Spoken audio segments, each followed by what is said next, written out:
think the most important thing is to feel empowered within your own body. But what we don't understand as we go into this is that our past experiences, if we played sports, if we had any injuries, if we had previous surgeries, all of these things can influence then our pregnancy and even our ability to conceive and what maybe our birth may look like and how we then heal afterwards. And so taking a deep dive into your history and understanding the complexity of that, and then bringing that into, okay, now these are the action steps that you can do. Do you want to wake up feeling like you're stepping into who you're meant to be, into the best possible version of you? What if I told you that the key to your best life, health, and happiness are all around you? You just have to find what works for you. I'm Hope Pedraza, and I believe that there isn't just one way to live a healthy and meaningful life, and that all you need is a little inspiration to make changes that last from the inside out. Each week, I'll be sharing tangible tips and inspirational interviews to help you on your journey. These are the steps to take to improve your life and live with purpose. This is Hopeful and Wholesome. Hey y'all, welcome back to Hopeful and Wholesome. Today I have on the show Dr. Ryan Bailey. She is a physical therapist and she helps women bring balance to their body while preparing them for conception and pregnancy. She helps them stay active and pain-free. She provides a lot of education and just empowerment. So you know what to expect. You know how to prepare your body for the before and the after. She has lots of great actionable tips and strategies for all of you who maybe are currently pregnant, or maybe those who are, have new babies, or maybe for those of you who are still kind of dealing with some of the aftermath of having a baby. So this is for all the ladies out there. Lots of great stuff from Dr. Bailey. Y'all enjoy. Okay, y'all, let's get going. I'm super excited to bring on Dr. Ryan Bailey today. So selfishly, these topics are especially relevant to me right now. But I know there are a lot of ladies out there eager to learn more about pre and postnatal care of their bodies. So thanks so much, Dr. Bailey, for chatting with me today. I'm really happy to have you. You're welcome. Thanks for having me. Okay, so the things that you do as a physical therapist are kind of centered around the before, the during, and the after of pregnancy, kind of educating and treating women. So I would say that most of the things that you're teaching, nobody tells you, right? You just kind of go to the doctor and they're like, okay, it's good. They just kind of leave you in the dark, right? You go to your monthly appointments and then they tell your baby's okay. And that's about the extent of it. Right. So can you give kind of a bird's eye view of what you do to help support women in pregnancy and kind of that extra, I would say education is probably an accurate word, that you help give women?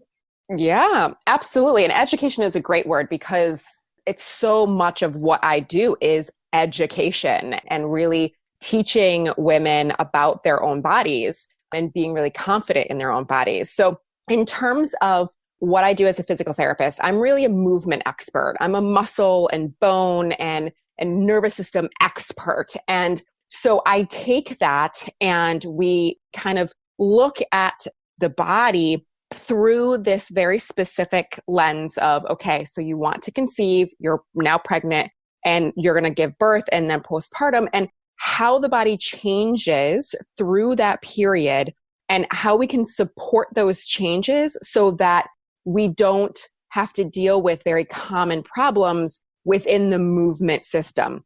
So problems like pain, especially pelvic pain, incontinence, where we're peeing our pants, diastasis recti, prolapse. So very common issues that actually can be avoided and or prevented if we learn more about our bodies. So that's what I do. Yeah, right. So let's start with the before. We'll kind of go in order here, right, of the sequence of events. So let's look at the before. So you're teaching your patients or your clients that there are certain things that they can do to kind of prepare themselves for pregnancy, right? So what are a few things that women can do in this before period to kind of prepare their bodies? Absolutely. So there's a lot that we can do. And really, I think the most important thing is to feel empowered within your own body.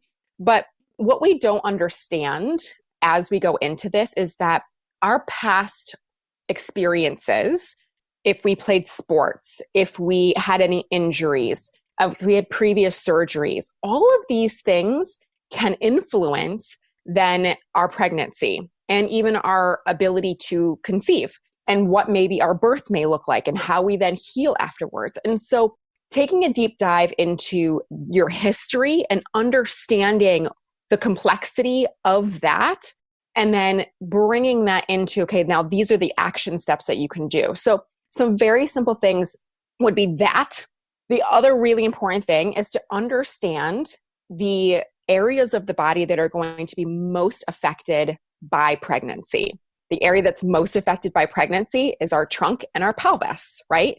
Even deeper than that, our pelvic floor and our abdominal muscles. So we really want to understand where our baseline is first with those muscles. Are they tight? Are they really weak already? So you can start to create that foundation with the muscles that are super, super, super important, not only for supporting you in pregnancy, but also for your birth, because they have a really powerful impact in birth, as well as for your recovery afterwards. So that knowing your history so you can address any issue that may come up, and then knowing what your baseline is for your pelvic floor and your core, I would say would be the biggest ones to start off with in the very beginning. Right. And do you have specific ways that you can help people, I guess, strengthen those areas, the core and the pelvic floor? I mean, I know those are kind of, especially when we do a lot of Pilates at my studio. So we're all about the core and pelvic floor, but these are people who aren't, Pilates experienced. What are some things that people can do to help build those areas? Yeah, well, I love Pilates, and that's one of the forms of exercises that I teach my patients. Yeah, I'm prenatal and postpartum Pilates certified. So it's what I really bring into how I teach my patients is not necessarily having to chunk out the time to do, say, Kegels or to just do, abdominal exercises. It's learning how to incorporate using your muscles functionally throughout the day. And just by doing that, you'll start to strengthen them. Yeah. What I mean, but first you need to understand where they are and how to contract and relax them. Because we, a lot of the times, just contract our pelvic floor and our abdominals, where we suck everything in and it's just all tightened up. And we really need to also know that those muscles need to lengthen. It's also a big role for being able to go to the bathroom, to be able to have a baby. So we really want to make sure that they lengthen. And then applying that, like I said, to our daily activities. Whenever we're going to pick something up, okay, how do I incorporate my pelvic floor? And the way that I really like to teach the pelvic floor for someone who's never even thought about the pelvic floor at all is the entire pelvic floor. So when we are all sitting on our pelvic floor. And that gives us a kind of an idea of where our pelvic floor is. And then we think of our pelvic floor like a diamond, from the front at the pubic bone to the back at the tailbone, and then out to the sides at the sit bone. So now we've got our reference points. And what I like to imagine is when I exhale, because when we exhale, that is when our pelvic floor wants to shorten already because it moves with our diaphragm. So we go with our exhale and we think, okay, I am going to draw all four corners, all four sides up towards my heart as I exhale, like a jellyfish. Well, that's a good visual. I like that. Isn't it? I love that visual. It is. So that gets you to start the process of understanding, okay, where is my pelvic floor? Can I even tune into it and get it to contract? And then you want to do the reverse. When you inhale, you want to let that go and allow all four corners, all four sides to splay back out and really lengthen and release. And then at the same time, we would start to bring in the abdominals. I like to think from the pubic bone to the tailbone, we're zipping up. And then above that, above the belly button, we want to try to bring our ribs together. So we're getting the entire abs involved, really tapping into more of the transverse abdominis while we're contracting the pelvic floor. And just by incorporating that, like I said, say 80% of the time throughout our day, at even a 50% or less intensity of contraction, you will start to see improvement in how your body actually uses those muscles. So that's really kind of how I get them to start using them outside of exercise. Yeah. I love the functional approach. That's good. Because I think that's the other thing too, is people are like, well, I have to remember to do my Kegels every day or whatever, so just using it throughout the day, that's such great advice. Yeah. Yeah, exactly. Especially once you are a mom too, and like you have so many things that are going on and that you have to process it. Right, exactly. And Kegels aren't functional. I mean, they're good. They're great. Do I give them to my patients? Sometimes. Yeah. But yeah, it's, we have to know that we are moving beings. Right. And so using our muscles, symbiotically together and with movement is really going to be so much more powerful for the long run. Right. Yeah. No, totally agree. So with this before period, so we've got, the kind of the musculature that we're working on. Is there anything people can do to help with conception, to help improve conception physically? Absolutely. There's a lot that you can do. And this is actually a very personal topic for me because it took me 2 years to conceive my daughter because of these issues. Yeah. And so the biggest thing to think about is, how is the circulation happening in my body? Okay. And because if the circulation in our body is deterred or blocked in any way, that's going to impact how our hormones communicate. It's going to impact the nutrition throughout our body. And so we really need to know, okay, so how is that working for us? And for a lot of us, because of our jobs and how we're using our bodies, we have a lot tighter muscles than we used to because of our sedentary lifestyle, especially around the pelvis because we're sitting a lot. And so we get really, really tight in that area. And that is going to block or diminish our circulation around our reproductive organs. So what people can do is start to stretch. Mm-hmm. As simple as that, start to stretch around your pelvis. Start to do some massaging around your pelvis. Start to do some deep breathing, and that's going to start to get things moving. I say breathing is stretching from the inside out. Yeah. Right? Yeah. So that's one of the key things to start to focus on is getting your circulation up to snuff. Yeah. Because you can pump yourself as full of hormones if you need to, and you can be eating the best diet, but if your circulation isn't getting those things where they need to be getting, then it's going to be then more challenging for your body to conceive. That makes total sense. Yeah. So that's a lot of what I focus on is physically releasing the tension, getting rid of any scarring, adhesions, fascial restrictions. We get rid of all of that and really open up around the reproductive organs. And I teach my clients how to do that themselves as well at home. So that's so fascinating because I think a lot of times, and I mean, this is new information for me. I find it really interesting because I think a lot of times, and of course, sometimes those measures are needed, but people go straight to, like you said, straight to the hormones, and they don't think about anything that they could be doing in their own bodies. Like, that's amazing.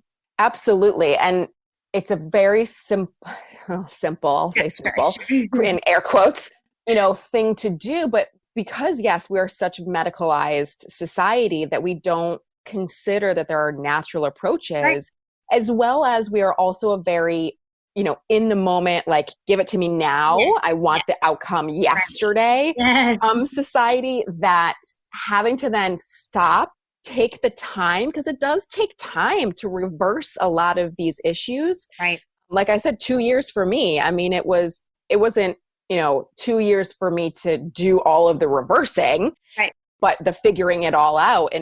And so I think that is also a deterrent sometimes for people. However, going right to the medical isn't a give it to me yesterday, right. solution sometimes either. So yeah, and by doing these things, it's also going to set yourself up for pregnancy and birth and for postpartum because you're clearing out the toxins. You're going to be bringing in better nutrition to your uterus, right, which is going to be helpful for baby. It's also going to help through birth because now you're not going to have a lot of tension in that area. So there's all of these great foundational things that you're setting up for yourself just by thinking, okay, what can I do to help myself conceive? Yeah, that's awesome. I love that. Okay, so once you've got the before, let's look at the during period, the while you're pregnant. So what are exercises that we can that we should be including on a regular basis? So, of course, regular exercise is always recommended, but are there specific things we should be doing while we're pregnant that help prepare us? Absolutely. So I already mentioned, obviously, the pelvic floor and the abdominals. And so really kind of it shifts, it changes over pregnancy because your goals should also be kind of morphing as you get closer to your birth. And so in the very beginning, in that first and second trimester, your focus more is, okay, my body is changing. And so how can I support that with more of the strengthening aspect? And so Pilates is great. Yoga is great in a very intentional way of knowing, okay, so I'm going to be bringing in the pelvic floor. I'm going to be bringing in the abdominals, and then through movement. I think that sometimes people get a little bit nervous about adding in anything that might be a little bit more strenuous on the body, like weightlifting or HIIT exercises. Those are also very safe, especially if you've been doing them previously. But even if you haven't, if you don't have any major medical issues, they're great to do. I think one area of the body that, other than the pelvic floor and the core, that is widely missed during pregnancy is actually your upper back. Because we just, again, we're such a society where we sit and we're very forward thinking. And so we round when we get really tight in the chest. Well, then that just continues during pregnancy because of our posture. And then it continues afterwards because now we're holding baby. So I think that that's an area of the body that really is overlooked in terms of doing exercises for. And so incorporating pelvic floor core with upper back exercises is a really great way to prepare for pregnancy. And then the functional exercises is really, really important to do. Squats, lunges, even twists, which, a lot of people are worried about actually doing twists, but if done properly is really great for the body in pregnancy. Yeah. Speaking of that, I know there's a lot of misconceptions about what to do and what not to do when you're pregnant. I know in the studio, we get this a lot. People tell us things that they can't do. And I'm like, but can't you? So what are some myths you can debunk about things that pregnant women should or shouldn't do? Yeah. So twisting is definitely one of them. So if you are taught how to do a twist properly, it's totally safe to do in pregnancy. I think the biggest concern is the pulling on the uterus. That's usually what people are told. But if your abdominals are able to support you through that movement as well as your pelvic floor, it's not going to be pulling on the uterus at all. And we want to support that twist because our spine needs that. So twisting. Planks, I think, are another one that are kind of a don't do that type of exercise. And again, as long as you are able to manage the pressures within your body while doing a plank, you don't have to stop it. Weightlifting, especially very heavy weightlifting. I mean, certainly if you've never done it before, I would not advise it starting in pregnancy. But if you've been doing it and you can manage the pressures, that's the biggest thing, I think, where a lot of these myths come from is that you should just stop all of the exercises that are strenuous on your body and that are just too much because you're going to be jostling the uterus around. Right. But really what you have to do is you have to focus in on, okay, I'm going to try this exercise. If I don't see any doming in my belly, if I don't feel any downward pressure in my pelvic floor, that means I'm able to manage the change in pressure within my trunk. And so I can do this exercise. Yeah. So I think that just debunks just saying no to almost everything, in regular exercise. Yeah. I think with that comes a little bit of, or maybe a lot, I guess, for people, of body awareness too, though, because a lot of people don't recognize, when their abs are doming or if they're losing that pressure on the inside. So is there anything so for people who maybe aren't as body aware as like movement people, like me or you, so what are some things that they can look for to know if they're doing it correctly, right? Yeah. So if a really great visual, like I said before, was the doming in the midline of the belly. So if, let's say, you're getting off of the couch and you've been leaning back and you sit up from being on the couch and you see like this little bump in the middle of the belly, especially above the belly button, then you know that your abs are not able to contract enough to hold in essentially your guts. Mm-hmm. And so they push out along what's called the linea alba. And that's a sign of a diastasis recti, or at least a dysfunctional tissue along the midline.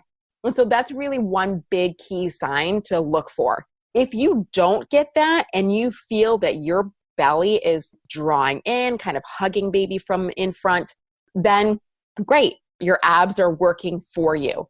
Another sign is that downward pressure into the pelvic floor. So if you feel like you're almost bearing down, or if you're holding your breath a lot, that is going to be a lot of pressure down into the pelvic floor. And so you may feel like things are just almost coming out when they're not. Yeah. But it almost feels that way, like this big, big pressure downward. Almost like you have to feel like you have to go to the bathroom, or maybe you're sitting on something. It's like there's just downward. That is another sign where your pelvic floor is not able to manage that pressure. So that's something that you would want to look for. And then think about doing the reverse of that lifting up, right? And actually that reminds me of something I wanted to address beforehand with the going through the pregnancies of the types of exercises to focus on. As you get into the third trimester, we really also want to focus on the lengthening of the pelvic floor and that bearing down actually in a very controlled manner. So starting to do exercises, mostly breathing exercises in the third trimester to focus on the lengthening of the pelvic floor is really important to start to focus on. That relaxed state of the pelvic floor. Yes, the relaxed, right, lengthened state of the pelvic floor is important to start to focus on in the third trimester. Yeah. So yeah, it's just having the ability to kind of pause and say, how is my body able to work through this movement? If I have pain, then it's not helping. If I'm, feeling like my posture is really off, or I just don't feel stable, then there's probably a problem with your core system and its ability to manage those pressures within. So that's what I would look at. Yeah, that's good. I like those. Those are good visuals. So you, in what you do at your clinic, you help all kinds of women, whether it's natural births, C-section, epidurals. So how does the preparation for each of those different types of birthing plans, how is that different for each?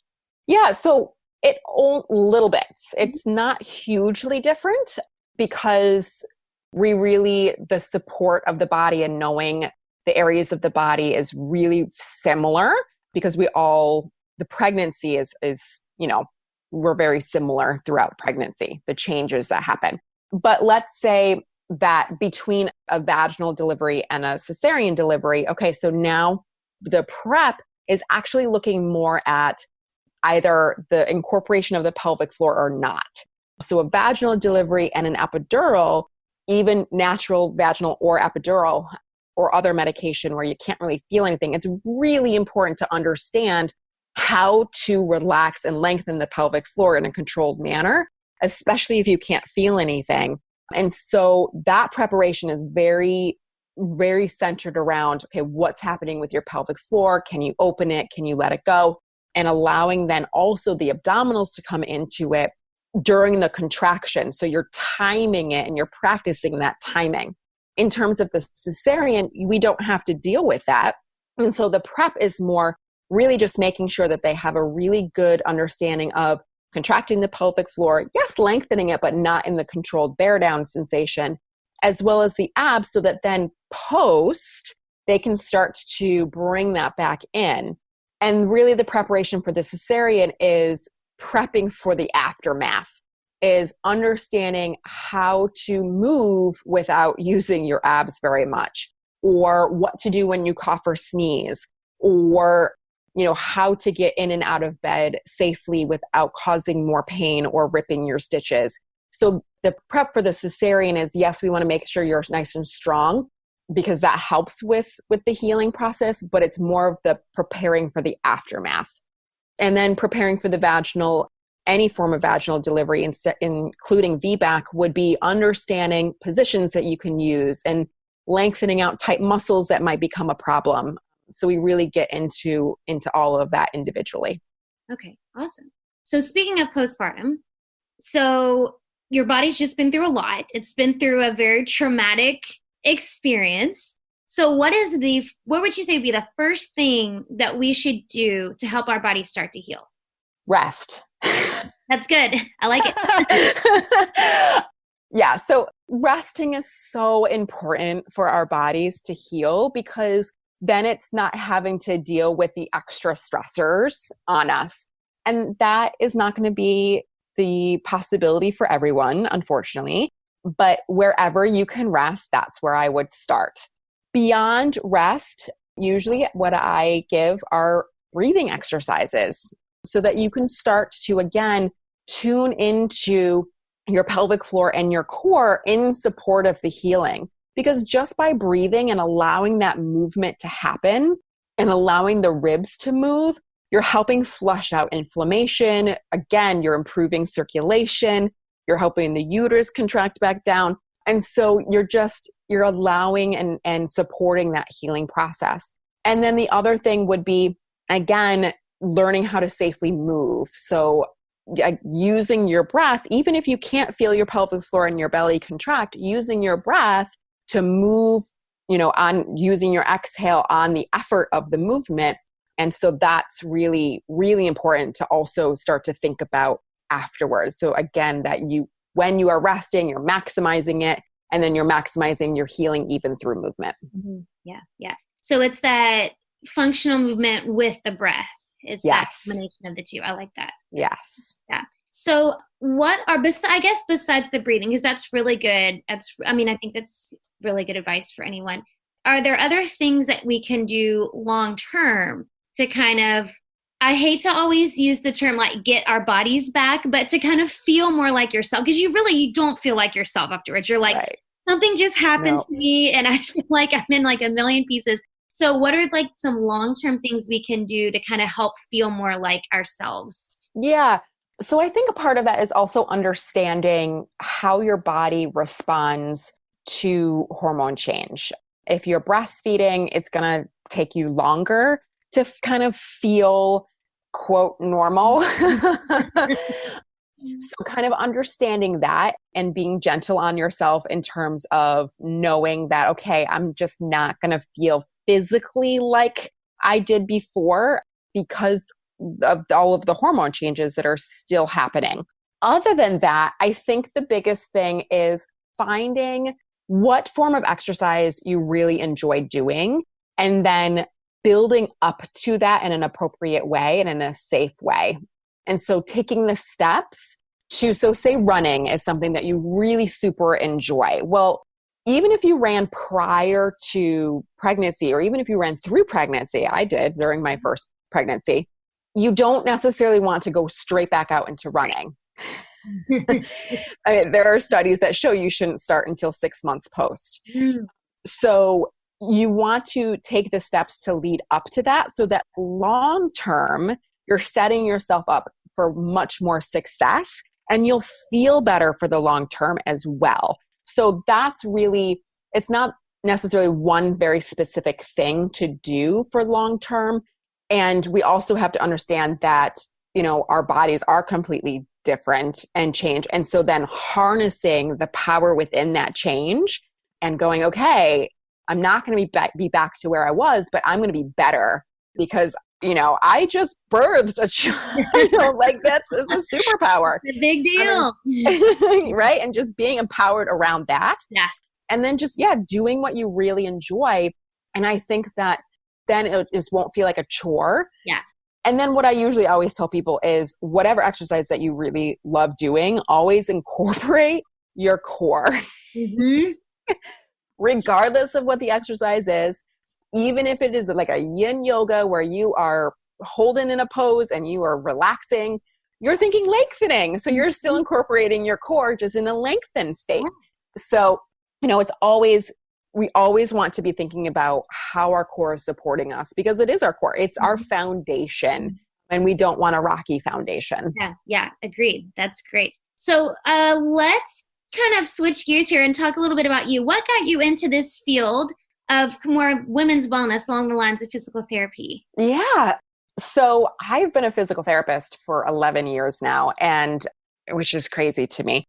But I really started PT school after my dad died when I was in undergrad, and I took a huge shift from early childhood development and said, I want to go into the medical world and what's going to be a good fit for me. And I really liked the movement aspect of it. So I chose physical therapy. And then when I was in grad school and learning about how we can incorporate PT and who we can help, I started really liking the aspect of helping moms because I liked the kid aspect. And then I was like, oh, but the moms, like what's going on with them? And so then really in my first internship, my first rotation, I was at an orthopedic clinic and a mom came in.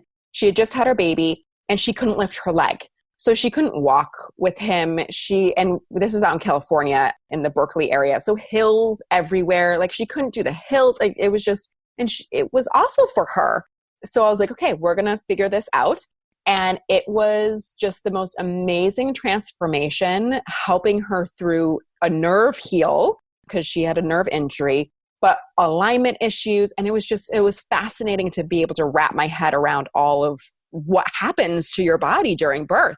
And then another woman at the same clinic that I worked with, she was the same age as me, and she had had 2 hip replacements already because she had had bilateral hip dysplasia. And so she was newly married and she was like, what am I going to do when I try to be intimate with my husband? Like, I can barely move my hips. So I said, again, we're going to figure this out. Like, we're going to do this. And so again, just having to wrap my head around bringing in the orthopedic aspect, which I had already learned in school, but then bringing in this whole other realm of women's health that I had to do my research and find studies because I hadn't learned about it in school yet. It just really sparked a flame in me. And then I just continued with that. There was a local PT who came and did a weekend course with us. And I was like, you know what? You've got me hooked. Like, this is where I want to go. And ironically, she had to move out of state and I actually filled her position. So she became my mentor before she moved. And then I filled her position at the clinic that she had worked at. And I went straight into pelvic health, women's health.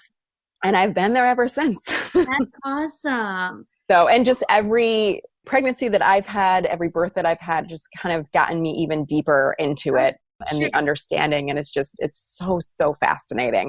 It is. No, it really is. And you're doing so much for people because, like I said, I know when I was pregnant the first time, and granted, I do like to educate myself anyway. That's just who I am. So I got all the books and all that. So, I could teach myself, but it's like all these things that are happening. It's like, they don't tell you anything. Like you feel like you feel alone and lost in what's happening. So, I think it's great that there are practitioners like you that can like really educate and support and have people do it in an empowered and informed way. Mm-hmm.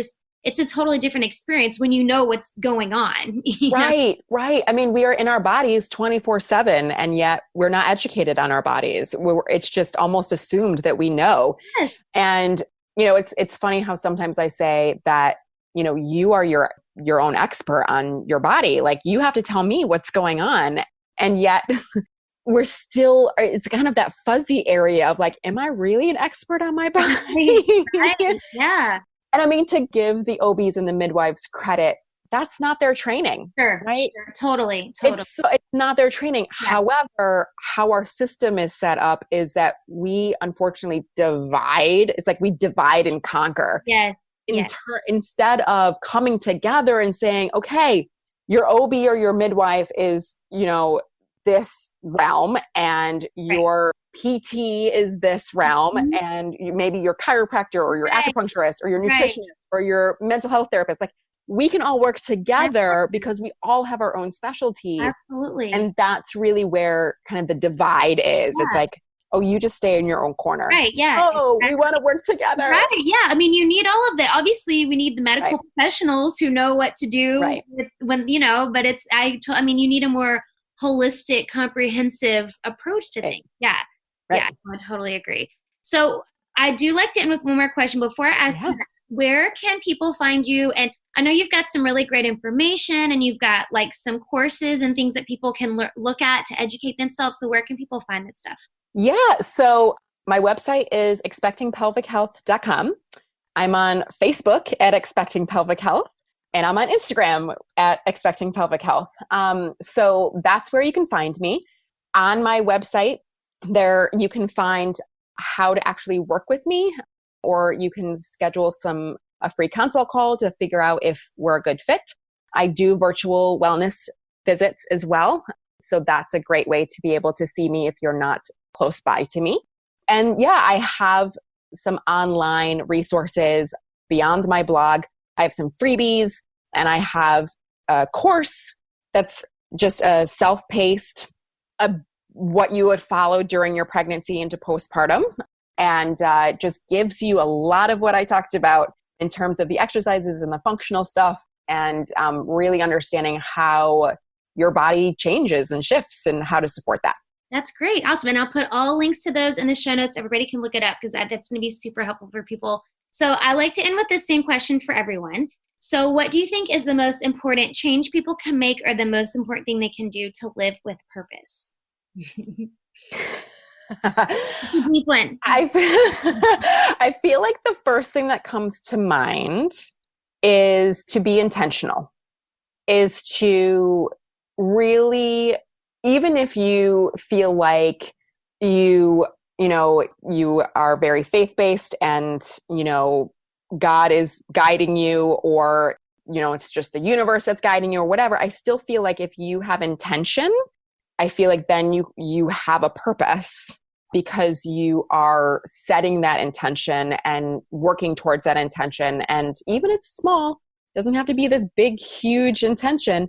So I feel like, intention. Yeah, I like it. That's good. I agree. Intention is good. Living intentionally is a good way to do it. Yeah. Well, thank you so much for all of this. This is such great information for everyone. I know I actually have quite a few friends who are newly pregnant, so I know this is going to be super helpful for them during their journey. So thank you so much, Dr. Bailey, for giving all this great information. I really appreciate everything that you just gave everybody. Oh, you're so welcome. You're so welcome. Thanks for having me. Yeah. Thanks for listening to Hopeful and Wholesome, y'all. If you found value in this week's episode, please subscribe on iTunes or wherever you get your podcasts, and leave a review to let me know what you thought. I love to know what you find useful in these episodes, so I know how I can provide the most value I can to my listeners. And if you have topics that you want to know more about, I'd love to hear those as well. So shoot me a message on Instagram, Facebook, or LinkedIn. It's at @thehopepedraza, or visit my website, hopefulandwholesome.com. Thanks, y'all.